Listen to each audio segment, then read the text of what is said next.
That's trying to look old. Trying to look good. Look good.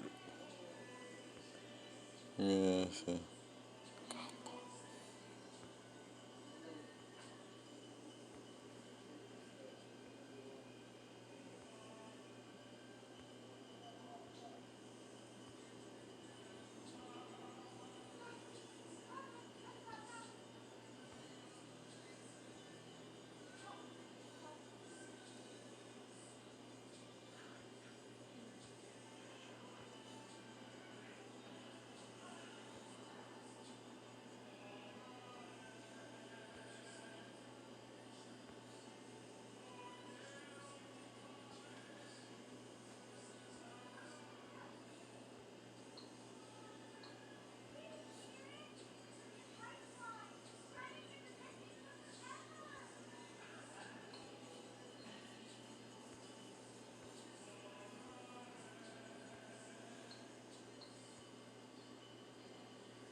Somewhere, a kid from Texas is watching the world from the shadows.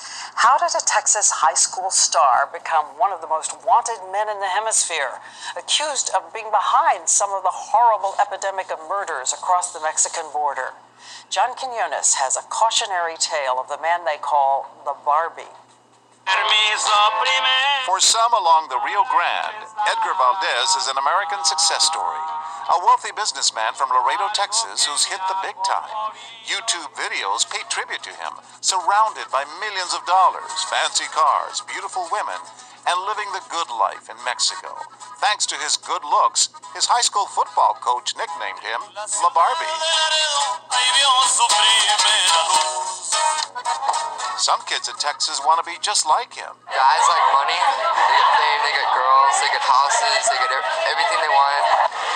But authorities say La Barbie is involved in drug smuggling, money laundering, and against rival gang members, murder. Police say you can hear La Barbie's voice interrogating these men just before they're executed. And there's more. Experts in narco-terrorism tell ABC News this 36-year-old modern-day mobster is on the verge of becoming a top boss within a Mexican drug cartel, the first American to do so. He's a kid you would not expect, coming from a nice family and upper middle class, living the American dream. A high school football standout, quiet and well-mannered, who started out, police say, by selling pot.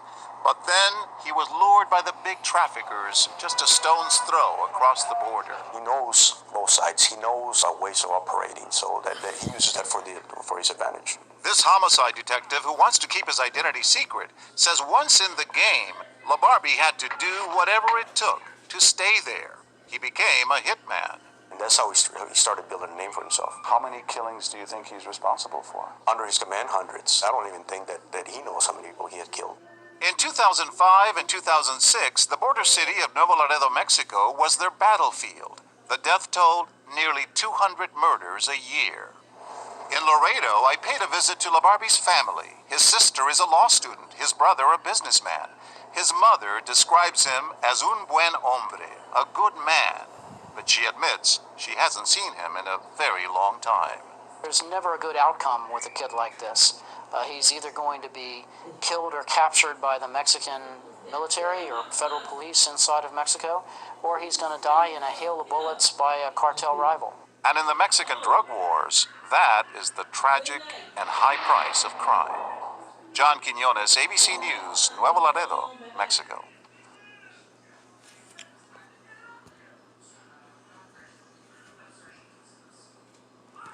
Here's $100,000. Wait, I can give...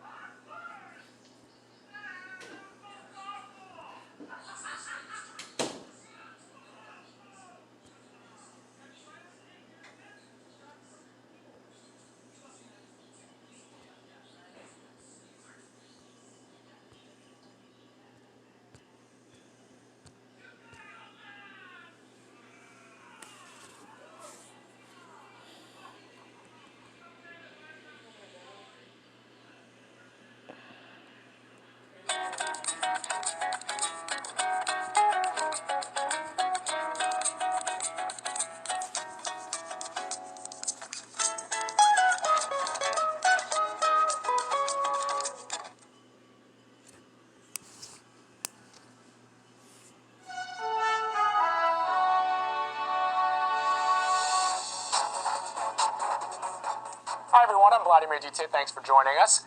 Donald Trump is facing new controversy today after he refused to condemn the KKK. Trump was endorsed Friday by KKK leader David Duke, and today on CNN he was asked to disavow that endorsement.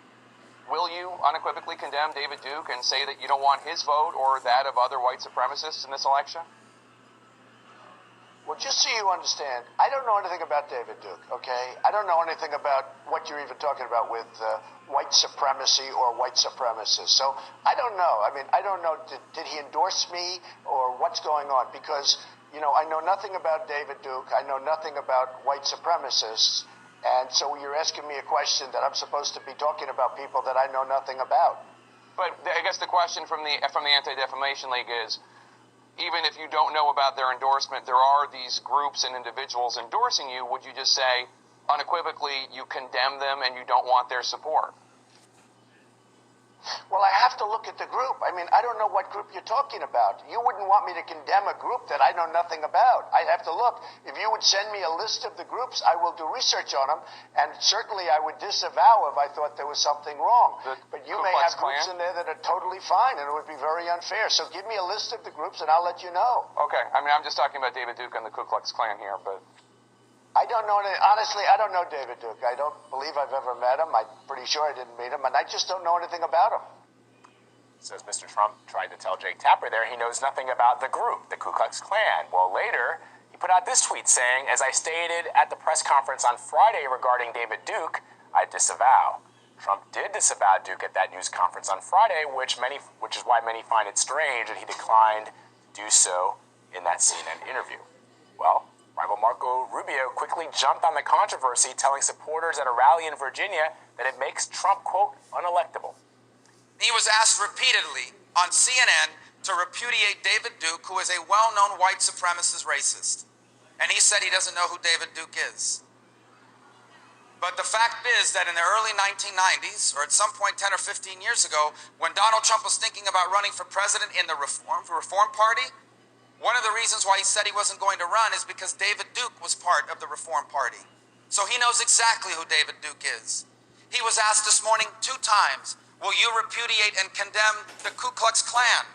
And he refused to do that as well. We cannot be a party that nominates someone who refuses to condemn white supremacists and the Ku Klux Klan. We cannot be a party that does that.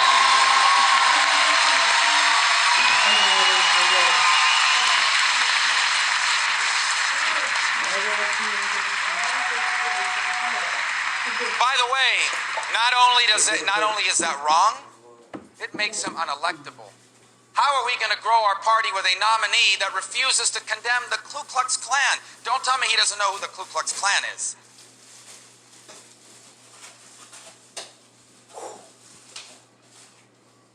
Have you suffered a work injury and need a free legal consultation? Call.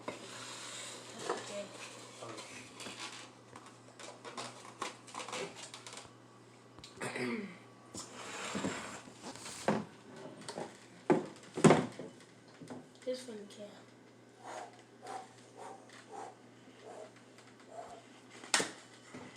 You just wanna. Oh, Give me your plate. small little piece. You know, cut nothing for everybody's phone. It's not Danish, bro. What do you expect? Oh, you got a small little piece, huh?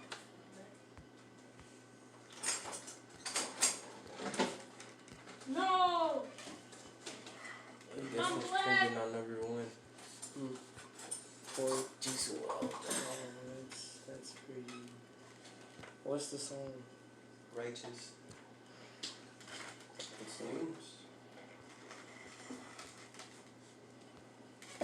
I never tried this before. I'm so good at this. Hold on.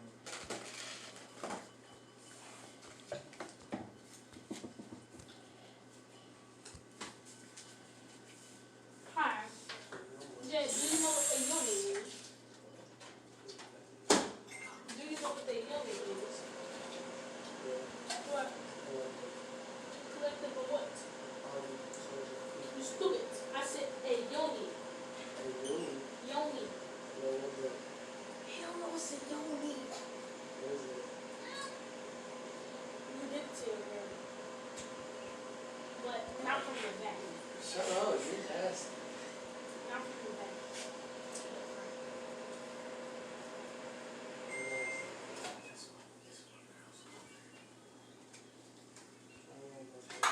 You don't know. Start studying more. You're disgusting. Alright. Stop it.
You have to kill a cop to be a Panther. I'll do it.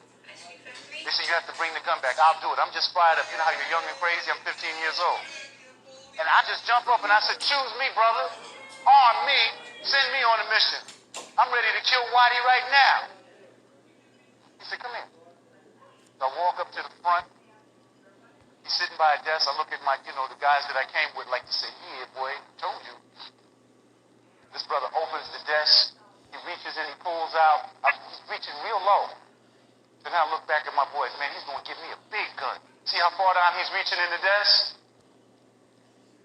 Working class unity across the spectrum of color and gender, and thus united with various minority and white revolutionary groups.